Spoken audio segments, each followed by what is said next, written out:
As a young organization, the Helen Keller Foundation really knows how to do things well. I've never been treated so royally, from the preliminaries to the housing to every aspect of this. This is an organization that's going to go far. They know how to do things.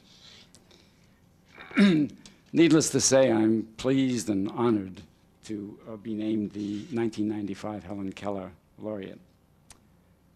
And my thanks to those who nominated me, particularly Dr. Kaplan. Dr. Kaplan, I have so many things to thank for that I have trouble verbalizing them. I want to thank the foundation and the family of Helen Keller, especially Robert Morris, and in particular Laura Beckwith. She did a splendid job in introducing me to this and in making this, this whole affair function so well. Helen Keller was a remarkable woman, as you are well aware. She had superior intellect, and she demonstrated great sensitivity. She was an inspiration for the entire world. Most dramatically, she demonstrated, and way ahead of her time, the ability of individuals to overcome handicaps. When she did this, this was not a popular thing. It was not considered something that one talked about. And it's only been in recent years that one talks about mainstreaming people who are handicapped and overcoming handicaps. And she is a prime example of this. The young foundation that has been formed in her name by her admirers and relatives has been remarkably effective in its short lifespan so far. I am certain that Helen Keller would be very proud of what this foundation is doing. And really, in this foundation, her inspiration lives on. And I think you may be very proud of that. I wanted to say, in addition to all these thank yous, to have a word to say about private foundations. Private foundations have played a vital role in vision research over the years. I go back some 48 or more years in vision research. At that time, there were just a handful of ophthalmologists and perhaps 2 handfuls of basic research workers in the entire field. A meeting of the of ARO at that time, ARO, the Association for Research in Ophthalmology, was held in conjunction with the AMA. We had to do that in order to get anybody to attend. And if we managed to get 50 people together at the meeting, and the meeting only lasted for a half a day, it was a half-day session, and there were 10 papers, that was considered a good meeting in those days. And now you have 5,000 papers and 8,000 to 10,000 people, and gosh, isn't that remarkable?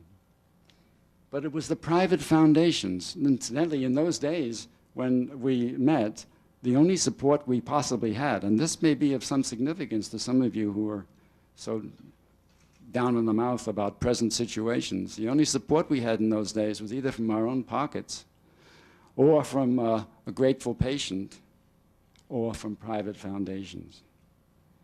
And in particular, I would single out the 2 foundations.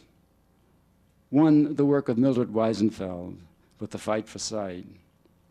They, after all, as many of you know personally, provided you with your incentive to go into ophthalmology. You would never have done this if they didn't provide you with summer fellowships in your medical school days. But at a much broader level, remember, it was that group that added the B to NIND. We only had a National Institute of Neurologic Disease, and they added the blindness to that. And getting that little word added to that institute started an entire array of the most magnificent funding. And then, of course, we became dissatisfied with this, even though we were growing at an enormous rate and were training people as fast as we could do so. And because we didn't have enough people to apply for the money that was available, believe it or not. That's a nice thought, isn't it? At an RO meeting to talk about now. But then along came RPB. And RPB, in addition to the many other things they did, including setting up AUPO and providing funds or helping to raise funds in many institutions, some of our greatest, most outstanding institutions, even including the one that Dr. Zimmerman runs, that if it were not for RPB, we wouldn't have such great research institutions. But RPB did one other thing that has been most important. That is, they went to bat and got us a National Eye Institute. And with that, we grew logarithmically, and in such fashion that none of you can conceive, except someone starting at the bottom of this, and some of you older people in the audience who know this, at what rate we grew.